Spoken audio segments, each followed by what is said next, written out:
violence and other kind of violence. Get away! I could be at work, in school, in my car, I can still get shot by the police. I can get shot anywhere. So it is what it is.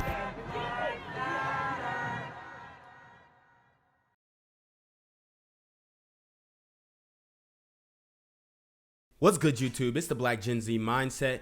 Make sure you go ahead and like, comment, share, and subscribe. And let's get into the video. This new TikTok challenge is making its way into local schools. It encourages kids to actually slap their teacher. As Lauren Schwenker found out, there's already been one instance of a teacher getting slapped in the Springfield School District. Students who engage in the trend can be suspended and possibly turned over to juvenile authorities. Hashtag slap a teacher. It's the newest trend to take over TikTok, and it's happening right here in the Ozarks. So we spoke about this trend, and we previously spoke on the devious licks trend. Well, now they got a slap a teacher trend, and this is happening around schools, especially high schools and middle schools all across the country. And TikTok is extremely influential, especially when it comes to challenges. We saw the crate challenge, crash and burn, and we see all these other challenges coming to the light. But guys, I mean, it's getting different out here. This slap a teacher challenge hitting new levels. It is unacceptable to put hands on a staff member in any way, and that if that were to occur, the consequences can be severe. SPS has had one instance of a student slapping a teacher so far. That can include up to 10 days of out-of-school suspension and a potential referral to juvenile authorities. And if that were to occur, then the student would work their way through the court system and potentially have long-term lasting impact on their record. Trends like these led parent Jennifer Johnmeyer to have a serious conversation with her middle schoolers. It's kind of become the topic of conversation almost every day. I have twin 7th grade boys. So much that We have banned from their phones. she says she does not want the boys to. So they can't have TikTok. Imagine that. And the thing is, this is obviously a white woman, and she has her twin boys. She's saying she's banning TikTok. But the thing is, in a lot of black families, the parents ain't checking the phones. Otherwise, all of these shootings with these young boys would, be able to be solved in an amicable way. But the parents, they're not involved in their kids' lives that heavily to make sure they're not on this app or putting parental controls on their phones. Like they just here your phone, call me when you get off the bus or something like that. To fall into peer pressure. They are kind of susceptible at that age to, they want to impress their friends. They get together in a group and they talk about stuff that's going on, or maybe they see an older kid doing it. Another trend SPS is seeing and Jennifer talked to her kids about is called devious licks, where students destroy school property.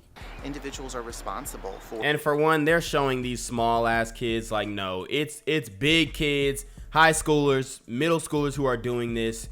And for them to show them elementary school kids is like laughable. These aren't the kids you need to be worried about. Or the property damage, repaying that to the district, and that can be costly. And so that property damage will be assessed for the individual if it is proven that they are responsible for that. Not destroying property was a topic of conversation a couple weeks ago, and it's things that you kind of assume that your kids should know. But, when they get in a group and they get all excited, who knows what's going to happen. The district will So you saw her demeanor. She thinks it's fun and games. She's smiling. She's laughing. She's, oh, look at these kids with these little trends. I'm going to show you why this is serious. not release the school that the teacher was slapped at due to privacy concerns. In Springfield, I'm Lauren Schwenker, KY3 News. Hold it off. A little. Come on, come on, come on. You better not.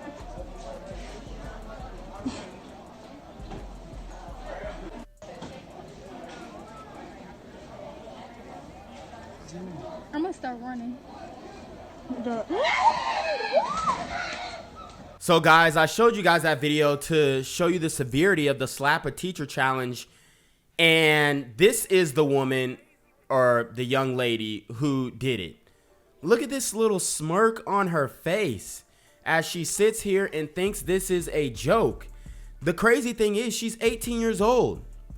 She's 18 years old. She's of legal age. She can be tried as an adult. And she thinks it's funny. Okay? And we talk about our sisters out here, and I keep telling you guys, man, the sisters are even getting violent. Like, it's not dudes who are on demon time no more. The sisters are on demon time. And I know if you guys went to an all-black high school, the bigger girls were the ones who were usually getting in the fights, okay? And they would pick on the little light-skinned girls, the little sexy girls, the girls who look good, because of jealousy and whatnot, right? So this woman, she's a woman, I guess. This woman decides to take out whatever frustration she has going on in school on her teacher, who is disabled, okay? This teacher is disabled, and I'm just going to show you the full extent while we read this article.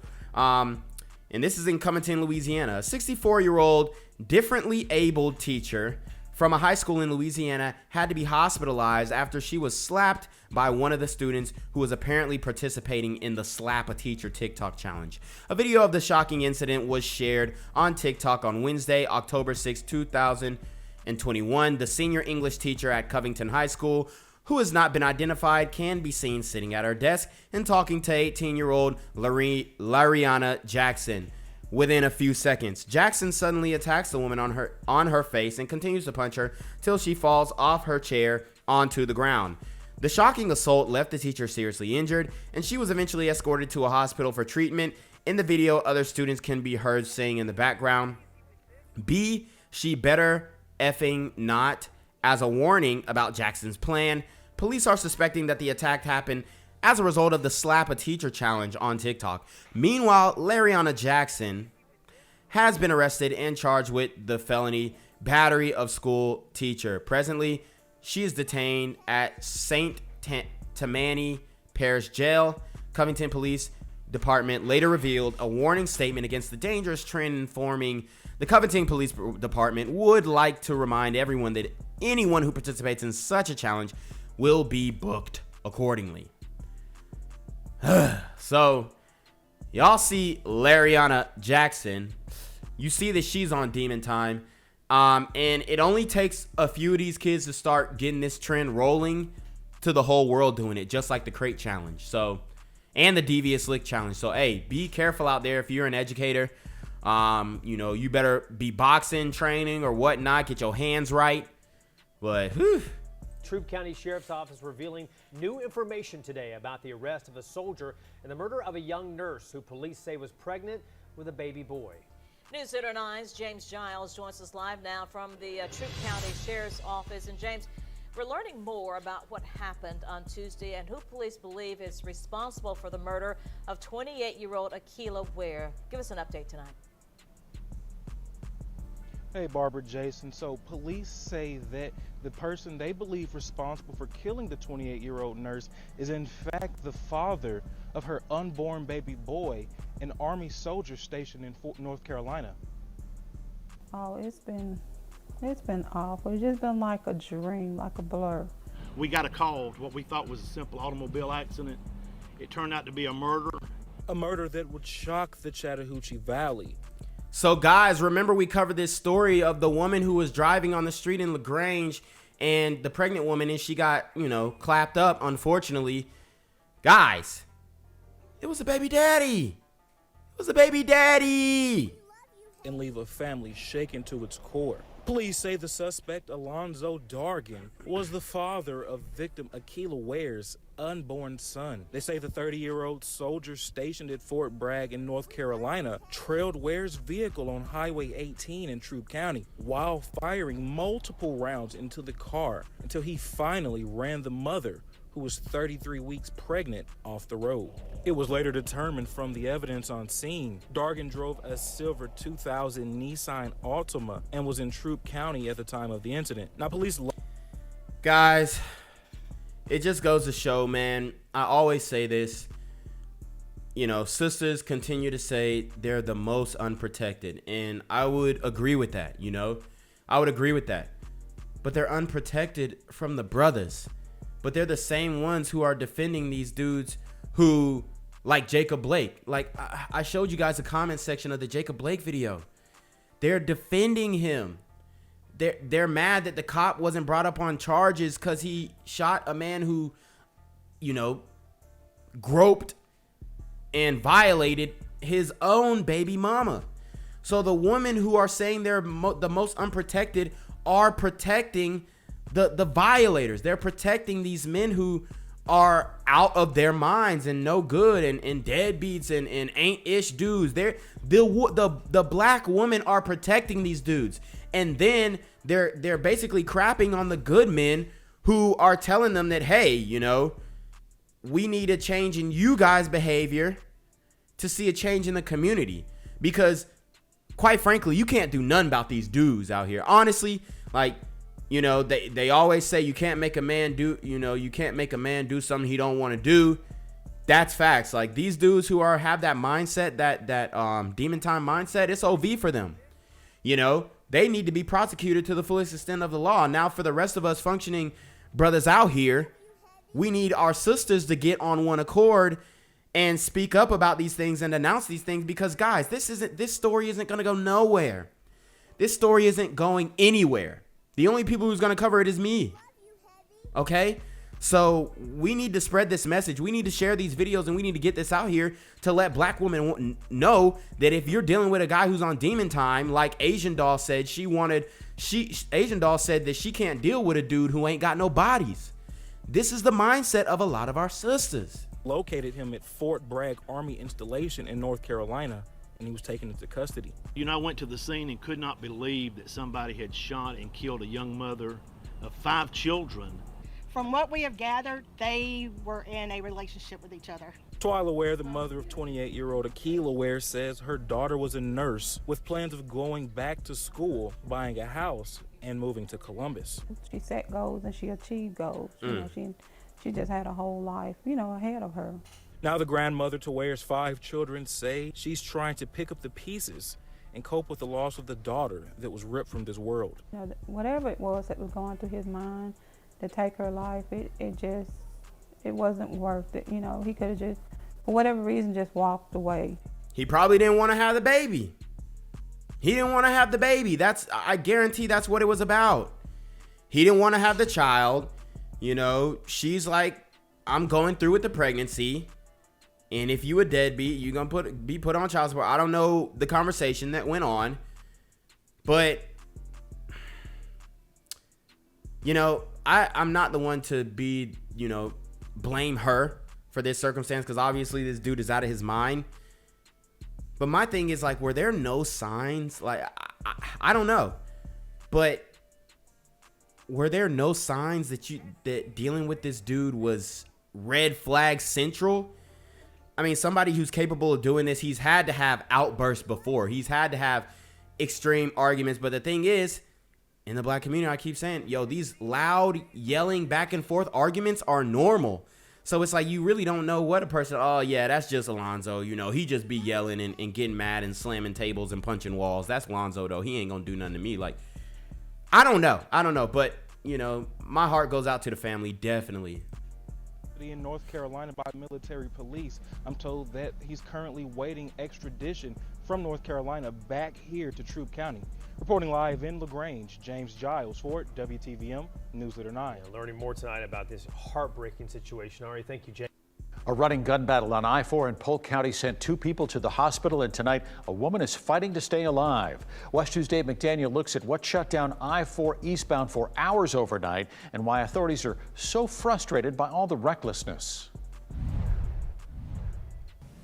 You had a rush of testosterone and a rush of idiocy. Miles of I-4 East shut down for hours overnight as Polk County investigators looked into a running gun battle.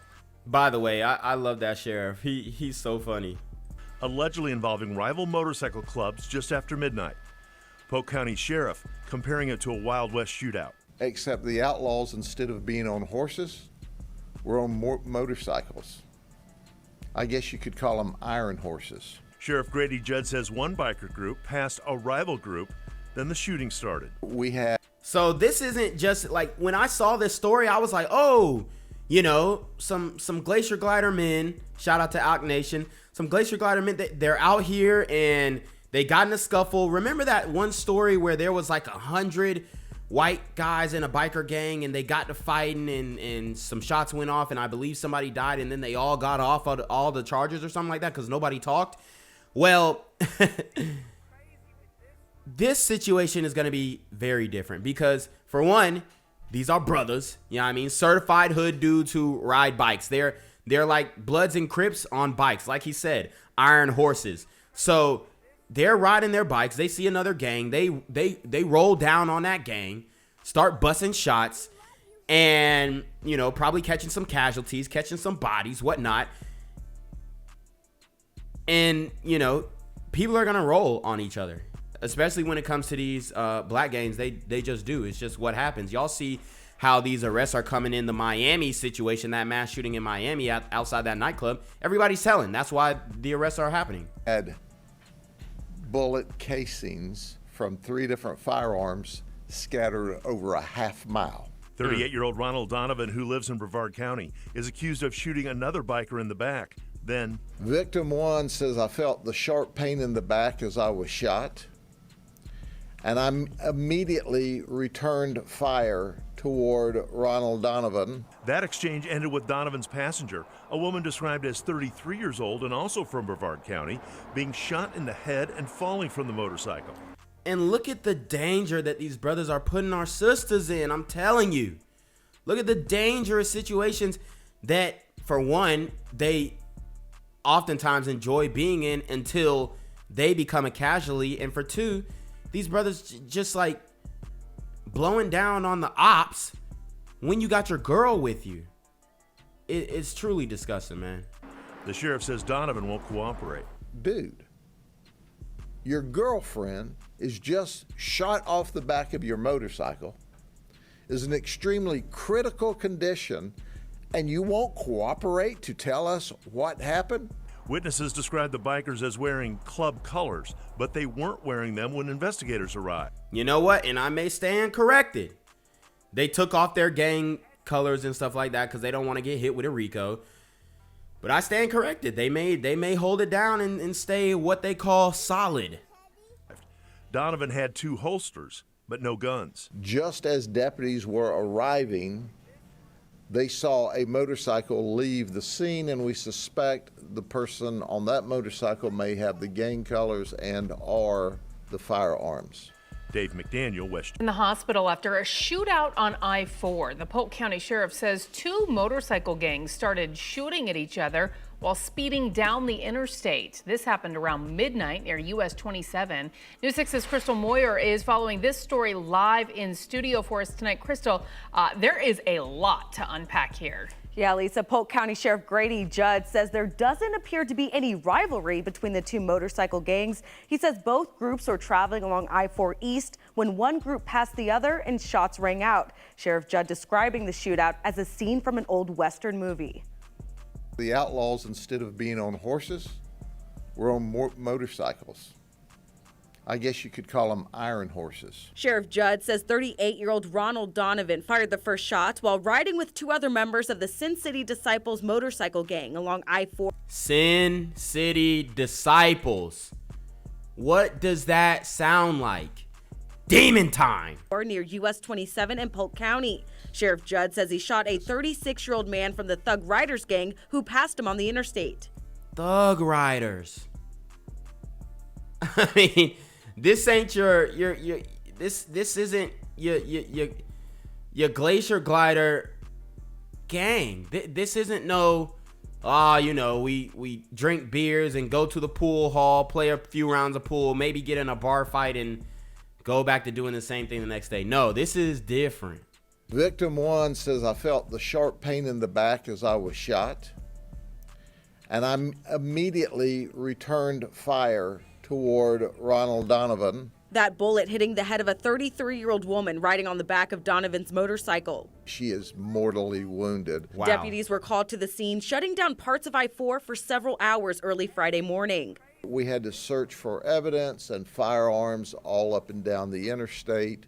There was a half-mile trail of empty casings. Sheriff Judd says the man who shot the woman was acting in self-defense, and that's why he's not being charged. Donovan was arrested and is facing charges including attempted felony murder, attempted first-degree murder, and battery on a law enforcement officer. And if that woman dies, he's gonna be hit with a full-out murder charge because he was the one who enacted the felony. So if somebody dies in the commission of you doing a crime, you are responsible for that body. Okay, so if that woman passes away, he's gonna be responsible for the death of his own woman, because the guy that he shot was just acting in self-defense. So that's stand your ground. We've had a lot of lying going on. We've had people that don't talk. We've had evidence hidden. We've had at least witnesses and possible co-defendants. And his gang member might be obstruction of justice charges. I mean, they're just racking it up here. That fled on us, and we'll find you too. Ooh.